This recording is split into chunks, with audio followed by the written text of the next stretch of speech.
All my life, my grandfather's told me a little bit about how he fell in love with my grandmother, but I wanted to know more. This is their story. As my grandfather likes to call it, it's the Battle of Ardmore. It all started during World War II. I was drafted. The town of West Hartford had a draft quota of 25, and to make the draft quota, they drafted 18 seniors out of college. I was a senior in college, and I was drafted. This was before the war. This was in August, before the war started. But so I went away. I was transferred from Tacoma, Washington. Yes, Spokane.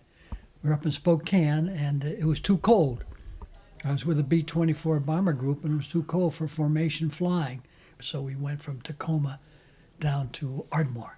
Then, something unexpected happened. I walked in to the Ardmore Army Air Base Hospital, and Colonel Davis, the CEO, said, "Malloy, you're medical supply officer, and your office is down back behind quartermaster there. Give the girls your orders to the girl down there." And the girl down there was Mary Marie. She was cute, good looking, a nice person. It was love at first sight. She met me, and who could resist me? What a personality, what a figure, what a beautiful guy and mentality and charm, She couldn't resist. And I think 11 months later, everyone was there saying, get married, Father Cutford, I'm retiring, Bill, I want to marry you. We didn't get married. I asked my grandfather's sister, Helen, if she knew why they didn't get married. Mary Marie resisted. She had reason to resist. Mary Marie came from Oklahoma. It was a very different atmosphere for her if she married Bill and came to Connecticut. Because she had friends that had married boys at the Army Air Base and then went to check out their families, and some of them were disasters. So she came up here 3 times to check us all out. I think that it was more or less settled in her mind that she loved Bill and that she wanted to get married to him, but that we were the ones that she wanted to meet and make sure we would accept her, which we did.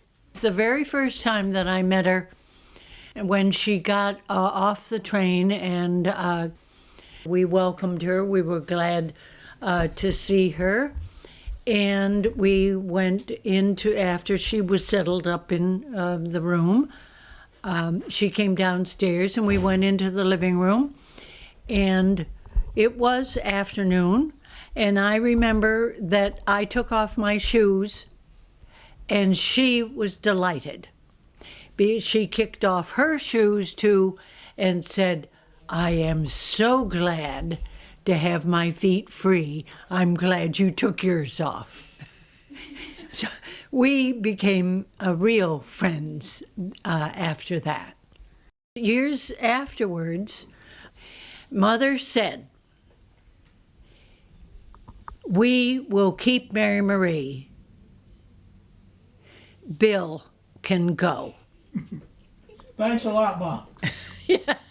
Mary Marie had won over the Malloys, but my grandfather had won over her family, the Bates. Prior to taking me out hunting, her uncle Eric climbed a telephone pole, shot a squirrel, climbed a telephone pole, and nailed it to the tree. Then we came back to the house, and it was time to go. Let's go hunting. Let's go squirrel hunting, Bill. Let's go. Okay. I had never shot a gun in my life, I don't think. So we went squirrel hunting. And it was an open car with running boards. And I remember her laying on the running board up by the front wheel where it had the, what do you call it, the fender. The fender. She was up there. And they said, "Mary Marie, there's a squirrel running up the pole there." And she, bang, she shoots the gun, and I'm in the back seat there. "Wow, look at that. She hit the squirrel. She pinned it to the tree. What a shot." And they were all, I think they stopped the car because they had to, because they're falling out laughing. Sadly, this courtship was cut short. Then I went overseas. I went to England. I was only over there 4 months, luckiest guy in the world. Then I came back to go to Japan, to bomb Okinawa. And did you end up going to Japan? No, I came back to Trenton, New Jersey, thinking I was going to go there, and they broke the outfit up, didn't have to go. And came back to Hartford and landed in Boston, came to Hartford.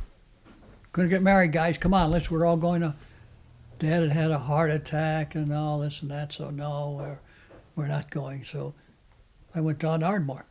I went down there, and 9 days later I was married. So, after my grandfather got back to Ardmore, he married my grandmother in St. Mary's Church on June 4th, 1945. They were married for almost 60 years. They had 7 children: Sarah, William Randolph, John, Patricia, Michael, Jane, and Mark. They also had 11 grandchildren, 4 great-grandchildren, and have another on the way. I asked 2 of Bill and Mary's children, my aunts, what they learned from their parents' marriage. It's love and it's trust, and it's a give and a take, and it's a two-way street, and it's not all about me, and it's not all about you. What it means to me as a child, having grown up, knowing what unconditional love is, not only of a parent to a child, but between the 2 of them, the give and take. And to have that security, which in this day and age is missing in so many relationships, is missing in so many families. I think that's helped me be the kind of person I am. I think Mary was one of the best things that ever happened to the Malloy family. And certainly the best thing that ever happened to Bill.